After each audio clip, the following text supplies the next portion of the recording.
तर नमस्कार पब्लिक, मी सिल्लोडचा ब्लॉगर गाण्या. तर तुम्ही म्हणशाल एक दिवस ब्लॉग टाकतो आणि एक महिना टाकत नाही, तर काही विषय नाही. आता डेली ब्लॉग येतील, कारण थोडासा एक विषय झाला होता, पण आता त्या विषयाला आपण सॉल्व करून आणि रोज व्हिडिओ टाकणार आहे. तर आपण आलो होतो सिल्लोडला, तर इथं रमेश भाऊ होते, कारण त्यांनी आपल्याला बोलवलं होतं. आणि इथून आज मला जायचं होतं खरं तर सारोळ्यासाठी, कारण तिथं आपल्याला आजीला भेटायला जायचं होतं. मग काय आपण निघालो, डायरेक्ट बजाजची ते घेतली आणि आज फुल चार्जिंग होती आणि निघालो सारोळ्याकरता.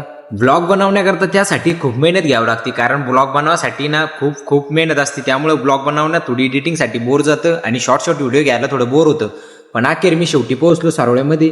तर देवाचा आशीर्वाद घेऊन घेतला, म्हटलं आता काय मी व्हिडिओ टाकणार आहे, तुमचा आशीर्वाद राहू त्या पाठीशी. मग काय आपल्याला जातानाच आपल्याला सारोळ्याचे नागरिक पवन हे आपले मित्रच आहे, हे भेटले होते. आम्ही लगेच ऑफिसवर आलो होतो आणि इथं निवांत झोपू म्हटलं. तर दया सर आणि ते आज त्यांनी पण ॲडची एडिटिंगचं शूट केलं होतं, त्यांनी ती एडिटिंग करत होते. तर मग आता रोज जो व्हिडिओ टाकणार आहे, तर हा व्हिडिओ तुम्ही पाहिला असेल तर आता नक्की फॉलो करून घ्या आणि रोज नवीन डेली ब्लॉग येतील. तर आता इथं आपण एकदम फ्रेश वगैरे झालो, मस्त डोक्याची मसाज वगैरे करून घेतली. मधुमामाने एक नंबर मसाज करून दिली.